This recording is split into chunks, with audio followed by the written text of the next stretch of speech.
Nadat ze logies hadden gevonden en voor later een diner hadden besteld bij een van de herbergen, wilden ze natuurlijk direct naar beneden wandelen, naar zee. Ze waren te laat in het jaar voor alle vertier en afwisseling die Lyme als badplaats gewoonlijk te bieden had. En omdat er aan de huizen zelf weinig te genieten valt, zal de vreemdeling zijn blik richten op de bijzondere ligging van het stadje, op de hoofdstraat die zich naar het water spoedt, op de pier naar de Koop, die langs de rand van de aardig kleine baai loopt en in het seizoen door gasten en badkoetsen tot leven wordt gebracht.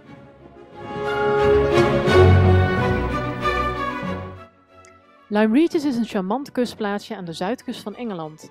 Jane Austen ging er 2 keer met haar familie op vakantie, in het najaar van 1803 en in de zomer van 1804.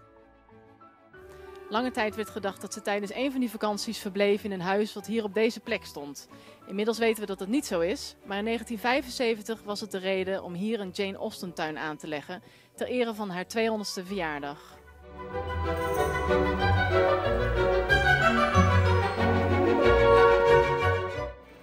Lyme Regis was in Regency-tijd een populair kuuroord. Wie een slechte gezondheid had, kwam hier om het zeewater te drinken of erin te baden.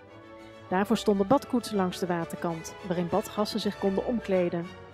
De koets werd het water ingetrokken en de bader kon aan de andere kant uitstappen, dankzij de koets afgeschermd van nieuwsgierige ogen. Ook Jane maakte gebruik van badkoetsen. Ze schreef erover in een brief aan haar zus Cassandra. Dankzij die ene bewaarde brief weten we wat Jane Austen zo al deed als ze hier in Lyme Regis op vakantie was. Ze bezocht bijvoorbeeld de bals die werden gehouden in de assembly rooms. En de assembly rooms die stonden hier, op deze plek waar nu een parkeerplaats is. De assembly rooms boden een schitterend uitzicht op zee, maar de locatie bleek uiteindelijk toch niet heel erg gelukkig gekozen. Aan het begin van de 20e eeuw raakte het gebouw bij een storm zwaar beschadigd. Het was niet meer te redden en moest worden afgebroken.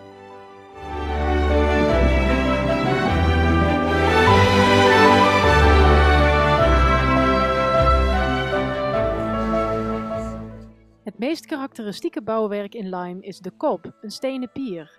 Het was in Jane's tijd dé plek om te flaneren en mensen te ontmoeten. Dat Lyme en zijn pier een grote indruk op Jane maakten, blijkt uit het feit dat het kustplaatsje een belangrijke rol speelt in haar laatste boek Persuasion. Anne Elliot en kapitein Wentworth bezoeken samen met hun vrienden Lyme Regis en gaan wandelen op de Cobb. Op het moment dat ze besluiten om naar het lagere deel van de Cobb te gaan, springt Louisa Musgrove van het trappetje en in de armen van kapitein Wentworth.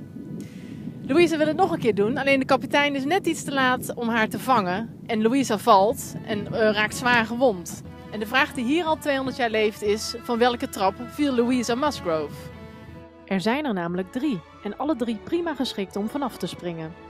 Mocht je de proef op de som willen nemen, zorg dat er altijd een kapitein Wentworth klaarstaat om je op te vangen. Je hebt vast zin gekregen om net als Anne Elliot en kapitein Wentworth uit te waaien op de Cobb. Of om te genieten van het uitzicht in de Jane Austen tuin. Meer over Lyme Regis en Jane Austen vind je in mijn reisgids Het Engeland van Jane Austen.